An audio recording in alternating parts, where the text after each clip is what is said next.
Hello, and welcome to Movies That Matter, the podcast about recent films going above and beyond the call of box office return to boldly explore a social issue affecting people's lives. I'm your host, Nicole Finari, and with me today is... Jennifer Brown. And this week, we're going to overanalyze Moonlight. So, Moonlight is a drama that charts the life of a black gay youth named Sharon as he grows up in a rough neighborhood in Miami. In the first segment, Sharon is a 10-year-old nicknamed Little, who is taken in by a kind-hearted Cuban drug dealer and his girlfriend. In the middle installment, a teenage Sharon explores his sexuality as he falls in love with a close friend. The final chapter follows Sharon in his 20s as he reconnects with faces from his past. Directed by Barry Jenkins, it was adapted from a short play called In Moonlight, Black Boys Look Blue. Oh, interesting. Yeah. So, Jen, this was your movie suggestion. You wanted to see it. So, What did you think of the movie? I really liked it. I wasn't sure really what to expect since I was going to be doing this podcast. I didn't read any reviews or synopses or anything like that, and so I wasn't sure what to expect, but I really enjoyed it. And I couldn't really even quite put my finger on, like, what type of movie I would call it, like, what genre. Like, it was sort of coming of age, but, yeah. I guess that's sort of the closest. A little bit of romance, maybe. Yeah. I liked it as well. Like, I mean, I had heard of it because it was just getting so much good buzz from coming out of the Toronto Film Festival. I liked it. I did think that there were some really good elements, but there were definitely some things that I thought could be better. Yeah, there were some things I didn't fully understand. Like, I liked the transitions between the different parts of the film. One thing I didn't understand was the blue light and then the red light. So, like, sort of between the, like, when they go from when he's a young boy. So the first portion is him being a young boy and then a teenager. And in between those segments, there was like one scene where there's like a flashing sort of blue light, like a black screen, a flashing blue light, and then there's I think one where it's just a flashing red light, and then I think that's the one going into adulthood. Yeah, and I wasn't quite sure what the significance of that was or what they were trying to do there. Yeah, I'm not sure I caught all of it myself. I definitely I did like the cinematography, and I thought it was a pretty movie to look at, and I thought, I noticed, I'm like, wow, there were like no white people in this movie. Good for them. That like, too. Yeah. And it's something that I noticed. I had a conversation with somebody in photography class because they took this group shot, and they were talking about how difficult it actually is if you have, people with very different skin tones, how to get the exposure right for like lots of people. And someone had said, yeah, if you watch, I think it's In the Heat of the Night, Sidney Poitier's sweating buckets. And they're like, it's not because it's so hot in Mississippi, it's that he has a ton of Klieg lights on him to keep him evenly lit with the other actors. And so I was sort of noticing like the lighting and how you have to assume black. Sharon gets his nickname Black because he's so dark skinned, and how that played off of different people. And I thought it's so nice to see a movie where you don't have to have that lighting issue, and you can really work with a bunch of different people's skin tones. But I think the thing that stood out to me the most was the music. Yeah, the score was very distinctive, and I really enjoyed it. I liked that it sort of was like a contrast to the conditions sort of that he's going through growing up. So you have like this classical music, and I found that really interesting. Well, contrast. I mean, and I thought it was interesting. There were no time signifiers. Yeah. Like, I spent the whole movie trying to figure out, like, well, there's CDs in this guy's car. Like, when are we? And it's impossible to tell pretty much. I mean, I assumed 90s, like sort of early 90s, just because of the crack epidemic. So that was kind of my assumption. Okay. But yeah, that was kind of interesting how So I think that this is true. So then because there were no time signifiers, I don't think we heard like a song with lyrics. Yeah. Until the adult segment, until the third segment. It was all sort of this instrumental. Maybe when he was a teenager. maybe. I don't think so, but again, I only saw the movie once, so don't quote me on it, but I thought that was innovative, and I thought it was normally I feel like they would flash, the segment name and the year, and I was kind of glad that they left it ambiguous. Right, they left it out. Yeah. And I noticed that one of the things I really liked in the lead up to the end of the second section, where there's like high drama and a real character development moment, which I will completely spoil later in the podcast because we have to talk about the events. That I'm sure it was composed, but it was basically like the sound of the orchestra tuning up. Thought that was a nice preparation for him going to do this big thing. Yeah, I also liked in sort of the build up in the scene sort of leading up to that with the schoolyard, the way that the camera was circling around and circling around. It gave you this sense of, I feel like I was always very sort of aware of this. I had a very clear sense of peril sort of throughout the film. Like I understood how vulnerable he was. I was constantly sort of worried that something bad was going to happen to him. Like something, catastrophically horrible was going to happen to him. And so there was something about the way that the camera just kept circling around that schoolyard and all the different faces. And you knew what was going to happen. And you just had this lump in your stomach. I thought that was very interesting. And combined with the music, it was, Yeah, and I noticed too, because I'm really susceptible to erratic camera work. Yeah, I've seen one Lars von Trier movie, Melancholia, and I had to leave after the first section because it's too. I got motion sick. Yeah. I was literally like, I'm gonna throw up if I stay. Yeah. I can't stand the shaky cam stuff. So they did it in both the fight scenes, and they also the opening scene where Juan comes out to check his like corner boy. It's that circle camera, and I'm thinking like they're creating a lot of drama and tension. Yes. In a moment that actually has no drama or tension. Right. No, there's a lot of that. So I was sort of thinking like, well, I wasn't sure what he was trying to say by. So one thing I liked about it was those moments where I was expecting something to really happen, and then it would, either maybe fade away into another scene.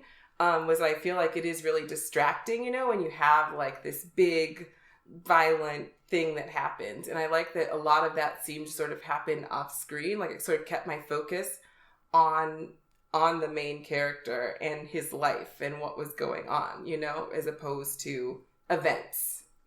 So I liked that. Well, and I think in a movie where the main character almost never talks, you kind of have to do a lot of camera work or music or something. Yes, and the one, like the little boy who played like the youngest Sharon, I loved that actor. I thought his facial expressions were so.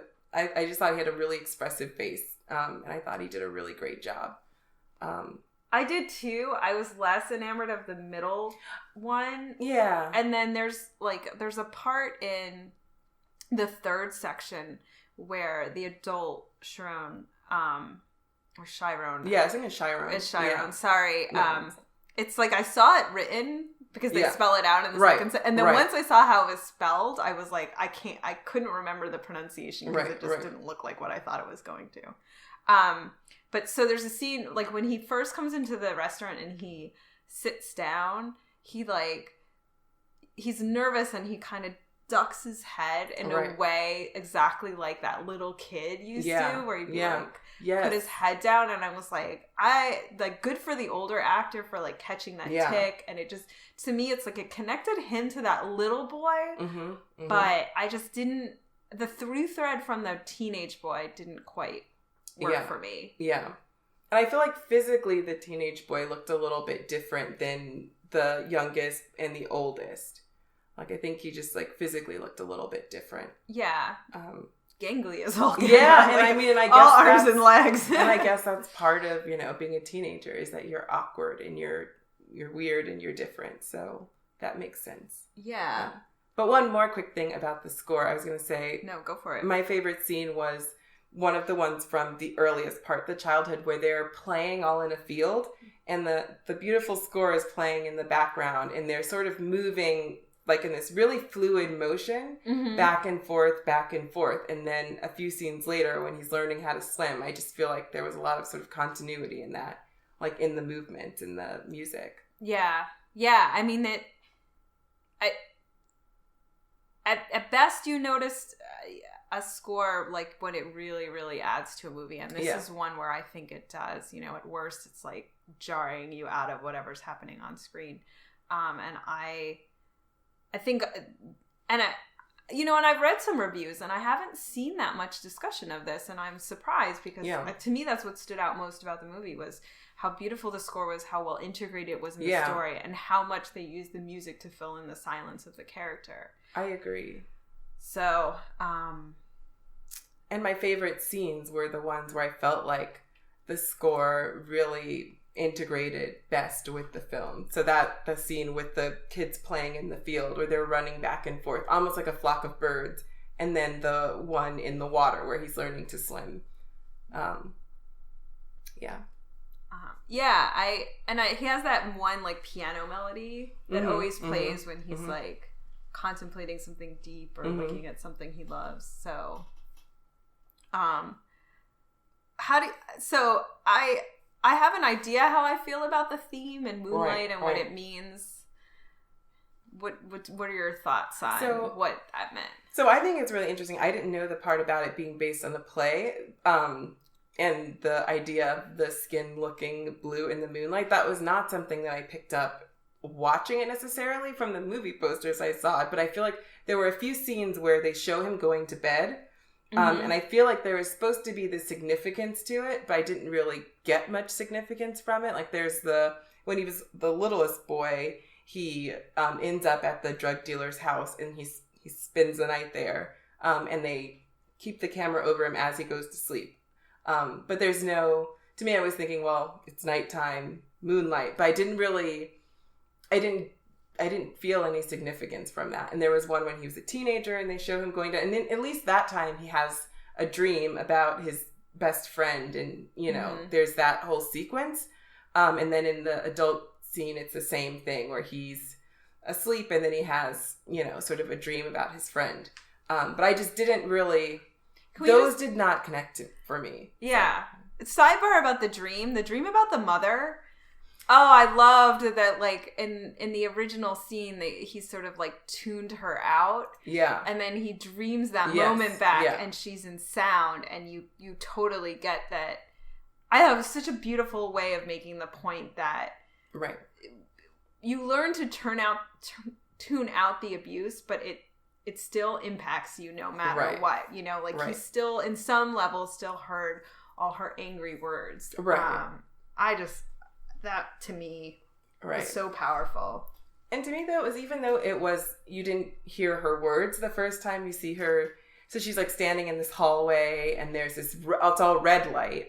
And she's, screaming at him. But to me, there was no question of what she was screaming at him, because it sort of, that original scene took place when she's having the confrontation with the drug dealer and she says, you know what he is. And it's very clear that whatever she screamed at him was something, homophobic and angry and... Yeah. No, you didn't. Yeah. So that was fine. It was like you didn't need to hear it, but then recalling that scene that he's dreaming it and he hears the real words again, I thought, I just so thematically, that made a big impact on me. It makes a lot of point in like one scene, there's a wealth of meaning in just him being able to and him having that dream and recalling the words.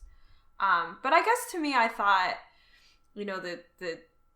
that the Moonlight sort of, to me, I thought the Moonlight revealed like who you were on the inside, that, your outside shell doesn't matter. And then when you're in the moonlight, because I mean, to me, the movie was mostly about, him trying to figure out who he was. Yeah. And by the end, he sort of put on the mask of Juan, this like male influence in his life, and it just so clearly doesn't fit. Right. And those gold teeth were like the worst things in the world. Were. I was with Kevin. I was like, take those things out. Those look terrible. And he has the car and the little king crown, all over again. So, yeah, and I found that, it was like he needed to put on so much armor to feel, like he could protect himself. So I wasn't, it was sort of this when they went to that, when they transitioned into the adult phase, because it was so, in some ways, inevitable, Yeah. Like, you get attacked in that way, and there's no one to protect you, and, yeah. Yeah. So, spoiler alert, we are going to talk about the ending, because I have to discuss this ending, because this is like you've heard me complain on earlier podcasts about the endings that just kind of stop and don't really end. This movie was somewhere in the middle ground with that, but it didn't quite resolve as much as I would have liked it to. Right. So what do you think happened? What are we meant to take away? Yeah, so I assumed that, they connected. So we had this best friend that clearly they had a bond from when they were young, and finally they reconnected. And what I really liked about the last sequence is like from when he goes to meet up with the friend was like his clear sense of anticipation, like when he's brushing his hair outside of the car and he clearly a little bit. Right, so exactly. Cute. Yeah. And then just the way they sort of circle around one another in terms of like, and we've all done that to some degree before, where you're trying to ascertain, like, is the other person interested in me? Are they not? And they're trying to fill you out as well. So I like that went on for so long. Yeah. Like the kind of flirting. And so I took it as at the end as in, they not happily ever after, but that they got together. Yeah. That's interesting. So it ends and he's holding him, but he's not actually touching him in a sexual manner. Right. Which I guess I just wasn't sure. I wasn't sure if we were meant to think that this was a romantic thing happening. It's clear that, I don't know that it's clear. I shouldn't say it's clear. Right. I took Kevin's character to be bisexual. Yeah. He obviously had relationships with women, but they weren't presented as like a front or a beard, right? Right. So, but I took it as ending on a hopeful note that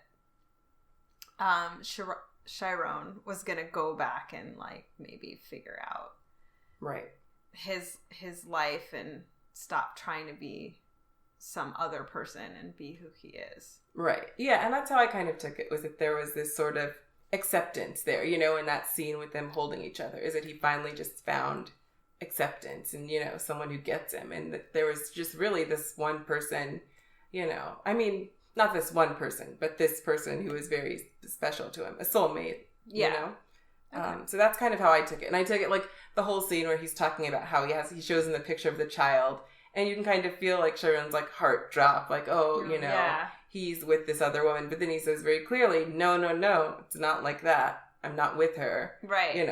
We have a child. So I took all of that as sort of not flirting, but sort of saying, I'm available. No, not flirting. And, where are you sleeping tonight? That part was great. Yeah. And he just has this look on his face, I credit the actor, because again, he did a lot with his face and not with any words, but it's very clear from the look on his face, he wants to say, I thought I was staying with you, and he doesn't know how to say it. Right. That moment was just, the whole ending with the two of them was beautifully done. Yeah. Those two actors really beautifully played those parts. I agree. I loved it. And so to that end, the only complaint I had about anyone in the movie was the mother. Okay. I found her extremely, and maybe it is a cliche, my mother's not addicted to drugs, so I don't know what drug addicted mothers are like, but I felt like she was just looked and acted like every other mother on TV who's addicted to drugs. Yeah, I think they could have fleshed out the character a little bit more. I think she was a little one-dimensional. She was, a clear, it just felt very she is it was just, she's a crack addict, and that was just very, and it was strange to me also because I feel like in the opening scene she was wearing what looked like a nurse's uniform, or just some sort of medical uniform, and so it was I didn't really quite understand what had happened, where she'd gone down that path. I wasn't sure if I missed something there or what happened. And in a movie where a lot of stuff was left unsaid, that was one thing that was sort of, I needed more there. And that's probably one of the few times where I would have said in that film where I wanted a bit more there to just sort of give me an idea of what was happening. Yeah, I agree. I noticed that as well. It's like she's obviously coming back from work at some point, and she's much like more put together in the beginning. Yes, there's a decline, but it's clear that he already feels like he's on his own. So and she knew right away who Juan was, even in her work uniform. So she'd already started. Right. But I just thought, man, this doesn't add anything new to this topic. And maybe to some extent the reason that we don't get it is because the film was so set to, we are following Chiron, So like, he doesn't know how she got started on the drugs. He doesn't know what happens to her off the screen from him. So we don't really either, The only times we're away from him, like I can't think of many scenes where he's not in it, Maybe there was one scene where they're like talking in the house and then he shows up. Just the beginning, you're right. Yeah. Like it starts with Juan. Yeah. And him finding or seeing Chiron. Sorry, everyone. I'll get this by the end of the podcast, probably. And then the only other thing that bothered me in a movie that did such an amazing job of showing and not telling, nailed it in so many ways. I was like, how does everybody know he's gay at like 8 or whatever he was? Like, I that part was, she was like, what he is. I'm like, why would I? Right. Was it the quiet? Was it the, did he just sort of have this, it was unclear exactly what it was. Yeah. But I thought, I loved that scene too in the beginning where he just says, he just asks like, what is it to be gay? And the two adults just roll with it really easily and well. And he's like, you're not, it's never okay to be a faggot, but it's okay to be gay. And I kind of, I didn't expect it to go that way. Like, I really thought that, you've given us Juan, this sort of hyper-masculine drug dealer dude, and I thought he would be uncool with it, so. Right. And it was almost a little too perfect, it was a little too, I would wonder, if this was set in the 90s, would someone be that understanding, especially a drug dealer in Miami, Yeah, I don't know. I mean, I sort of take it as, again, like, you don't need to know what his life experiences were that brought him to that point. Right. So that, I agree, like, you could think it was unrealistic, or you could think, like, hey, like, maybe he has a close relative who's gay. Like, maybe he's been through this with somebody else, and maybe that's why he was drawn to the kid in the first place. Yeah. So. And it was a nice scene, and he needed someone to be there for him. Okay, so social issues portion of the podcast. Yes. Which I'll go ahead and admit, we are re-recording. Podcast listeners, I am new to this. I apologize. We just had an incredibly stimulating conversation, the best conversation a podcast could ever had, none of which got recorded.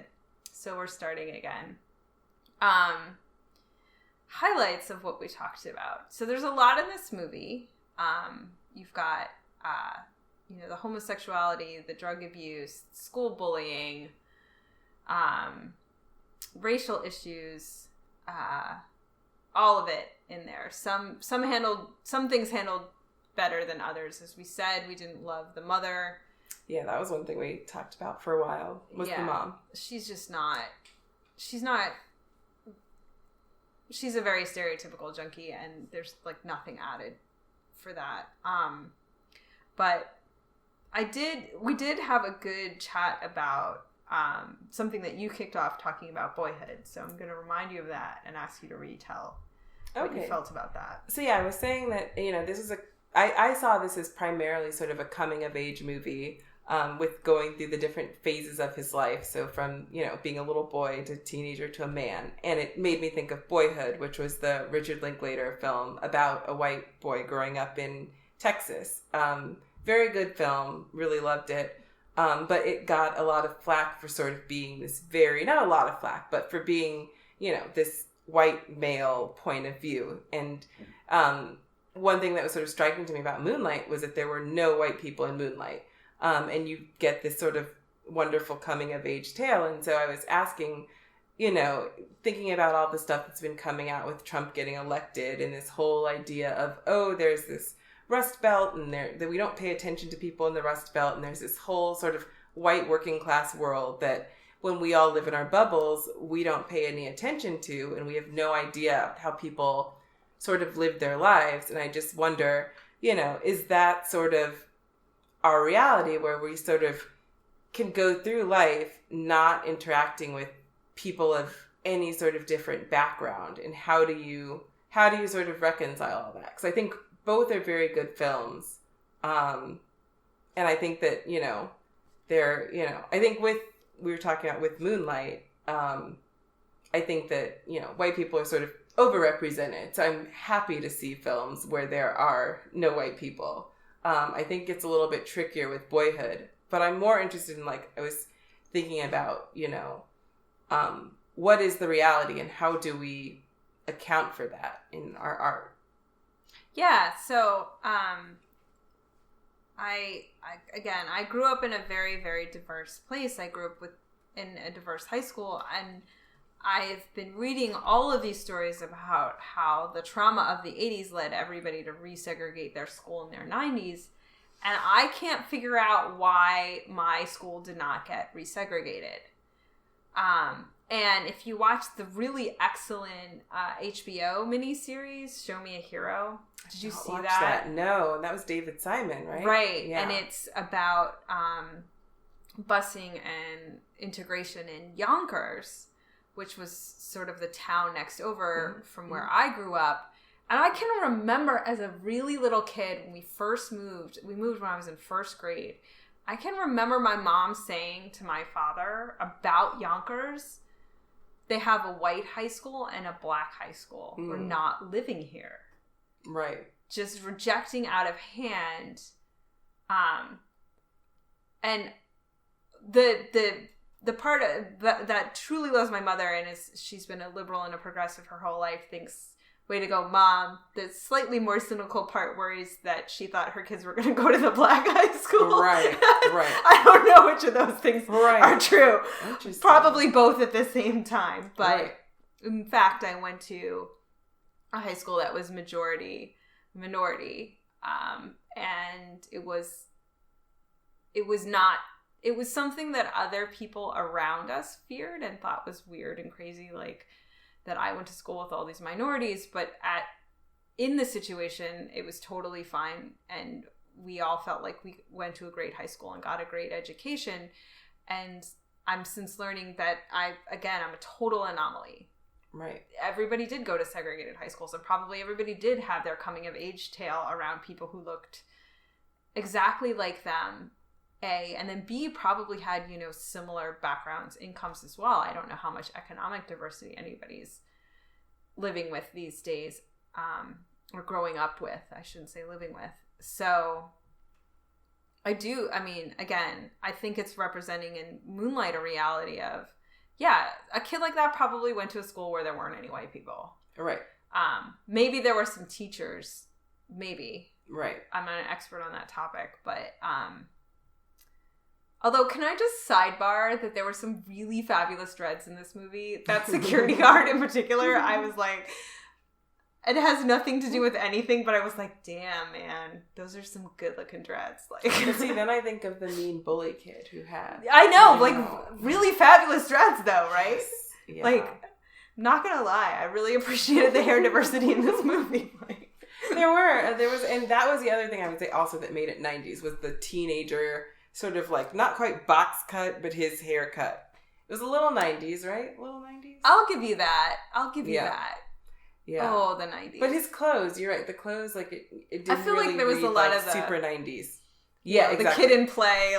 Yeah, exactly. That was still very much the style. Yeah. No, absolutely. Which it's coming back. Oh, God, yes, it is. It makes me feel old. That's a whole, But no, I think that for a lot of people, it, for better or for worse, I think when you're a minority, you are sort of just forced by sheer numbers to sometimes have interactions with white people. But I do think that there are certain parts of, like, if you're living in a city where you don't necessarily get out and see really that many white people. You don't really, like I think about DC, where there have been situations where you have kids who had never been to the Capitol, and they live in DC, and they've never even had the opportunity to take a field trip to go to the Capitol.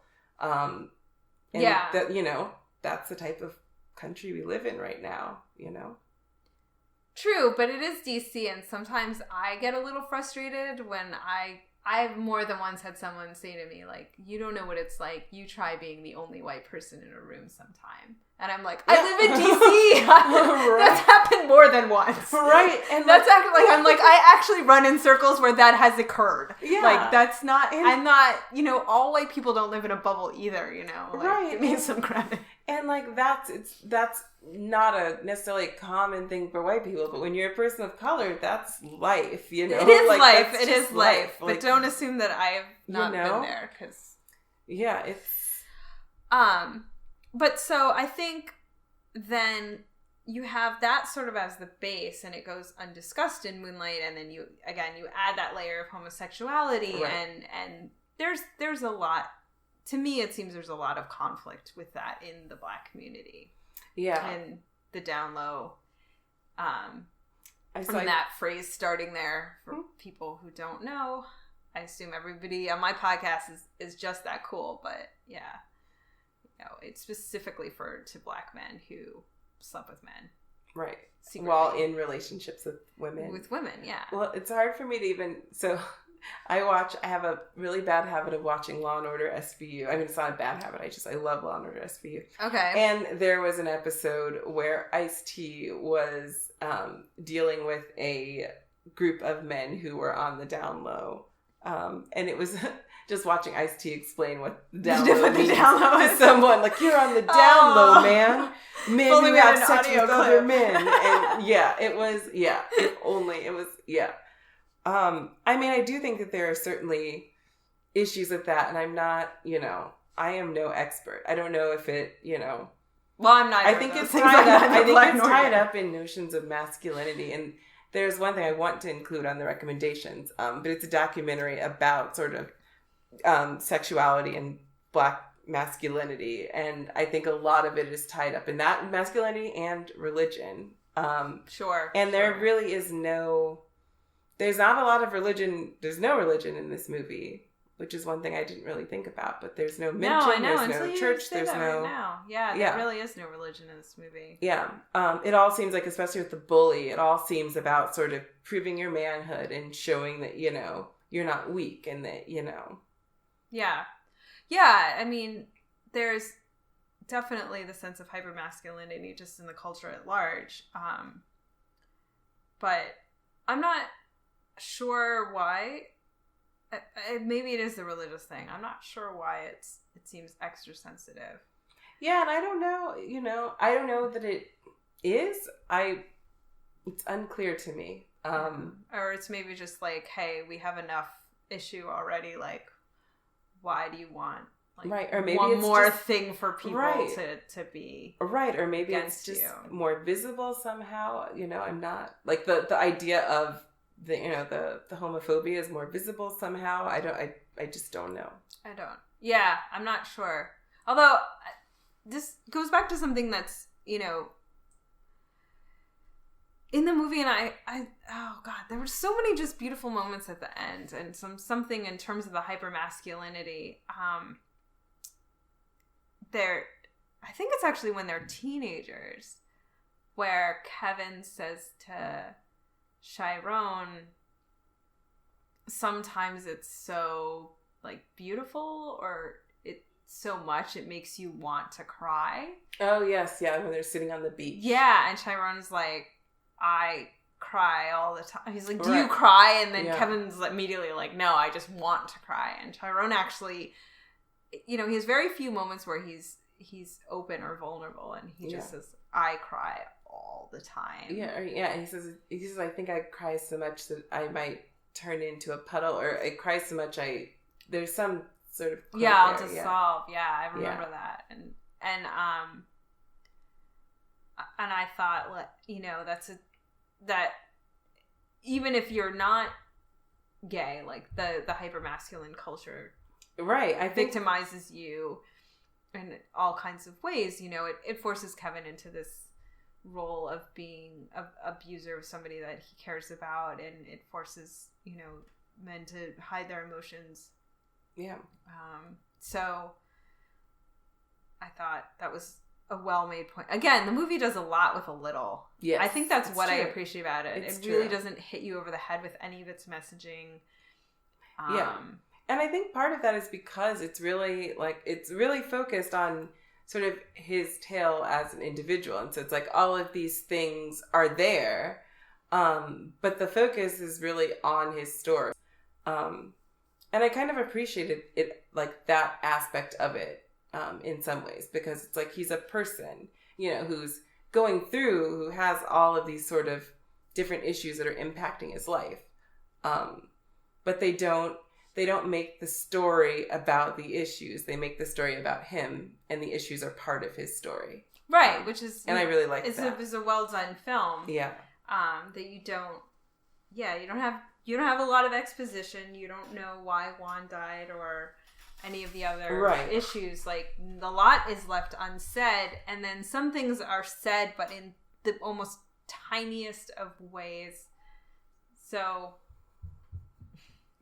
Again, I go back to the scene in the car where he's driving, and the adult Chiron is driving around with the mid-level drug runner, and they're looking out at the landscape, and he's like, well, how many holes do you have out here? Right. And I'm thinking this is some sort of like drug thing. It's like crack houses, or maybe where, sites where they're selling, and it's women. It's like how many women exactly, has he banged? Exactly. And I guess that's the flip side of the sort of hypermasculinity, is like the misogyny, it's nice to see a movie that sort of treats you like an adult and that you can understand and follow things. There were certainly, and I don't remember if this was on the first half or the second half, but there were definitely a lot of times where I just felt so connected to him, and like the sense of peril I felt, and like that sort of concern about him. And one thing I liked about it was that it didn't delve into having this sort of savior teacher who came in and like made everything better, and it didn't delve into this, he's going to escape Miami and move to the big city and find acceptance. It was kind of just, this is his life, and he's figuring out how to navigate within all of that. I think this on the larger social scale, like that story is almost completely negative, right?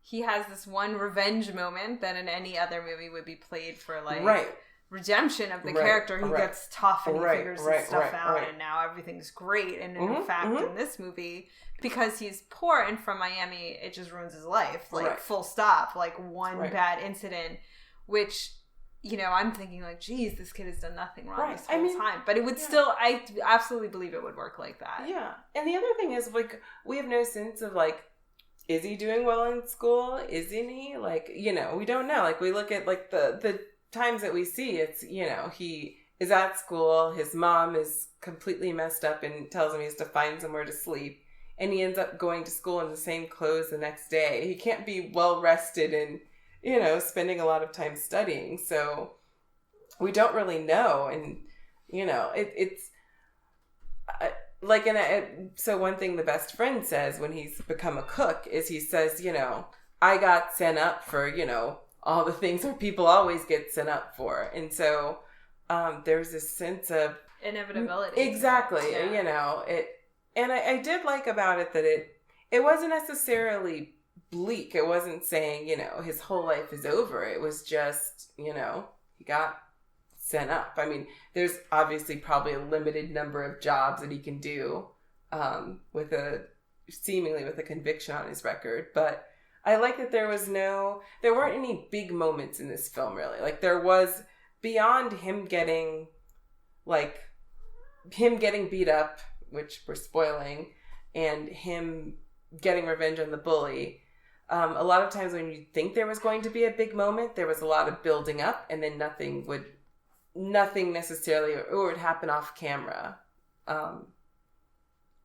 it just had this sense of just sort of, this is his life. Yeah, I mean, since you're talking about it, it makes me think that one of the things the movie is trying to say is that despite all of these societal ills, which are there and are absolutely a backdrop to the movie, but not the focus of it. Right. That you have your own humanity and your own life to contend with. And if you can find who you are, like that's the model Kevin represents. Right. If you can be at peace with yourself and what you want, actually some of the rest of the stuff will work itself out. Right. It's not going to make you rich or successful, right? Yeah. He's like, I don't have any money. Yeah. Like it's all still there, but like I can find peace within this reality because I'm okay with me. Yeah. Which is, I think a very sweet, hopeful message. Yeah, although a very like depressing message at the same time. Yeah. Yeah. No, I agree. There was no comfortable resolution, to this film. There was no, oh, he got into art school and now he's going to become a writer. There was no sort of resolution in the sense of that I think that we are sometimes used to getting resolution in that way, where it's like, he's going to, escape to a middle-class lifestyle. Yeah, he's not going to. No, he wasn't. It didn't. And you're not even clear he's going to escape the drug trade. Exactly. No, exactly. Must, right? And and it's kind of why, like, in that last scene with his friend holding him, it was just kind of like he's found self-acceptance. Okay, so we're coming to the end. We have a few things left to talk about. One, the social impact score. Yes. So on a scale from 1 to 10, where 1 is nobody ever saw this movie and 10 is the world of film and life as we know it is utterly changed forever. Right. What would you give Moonlight? So I'm gonna give it a 6. Okay. I think that it was a solid, really excellent, beautifully done film. There are some scenes that are just stunning, like in terms of the score and the way that they were shot. I like that it's telling a story that you don't often hear. I like that it's talking about like black male sexuality. But I don't think that it's anything that I will necessarily remember for a long time. I don't think it was something that will stick with me. I don't think that there was anything there that was necessarily groundbreaking that I won't see before. I just think that it was a very well done, solid film that I would recommend seeing and want to do well. Okay. So I'm going to give this a 4, based on the fact that it didn't jump to the mainstream. So it's just, it seems to be, it's playing heavily here in my, a bubble. My liberal, yes. Overeducated DC bubble. But it's made about $5 million so far, which is great for an indie film. Especially after last year's Oscar So White hashtag, I expect a little bit of Oscar traffic to come its way. Again, I won't try to pronounce his name. Mr. Ali, because I will just butcher the first one because I don't remember it. Yeah. But Richard from the 4400, as I will always know him. So excited to see Richard, like to see him get a nod. Although knowing the Oscars, they'll nominate one of those little kids. Oh, right? Like that is, they so love giving it out to like the 10-year-old. Not that, the last little girl who won it wasn't amazing, but so having said that, like the genre films oftentimes and LGBTQ cinema could be a huge topic on its own. In fact, it couldn't even encompass a topic because there's too many subgenres within that. This movie and some kid somewhere, some young adult is going to see this movie and identify with the main character for whatever reason, be they poor or gay or drug addicted mom or whatever the thing is, and that is going to resonate with them, and they're going to be thrilled to see somebody like them on the screen. And those movies matter always to me. So like I can't give it a 1, even though but it's not going to hit the mainstream and affect a lot of people. So I'm keeping it below a 5. Yeah, I want people to see this and just see, oh, this is how someone could live their life in a very different way than you might, you know? Yeah, I mean, but... And I love that. Yeah, I mean... I agree, but I also just, when, like, the music was amazing, like, there's good... Yeah. Like, it's a good film. Like, it is. I mean, I would give it it's a solidly good movie. So, recommendations. I do think if you're in a position to check out Show Me a Hero, the HBO series, I really enjoyed it. Ex Machina won me over to Oscar Isaac's, like, hardcore, so I really thought it was well done, and I loved the story.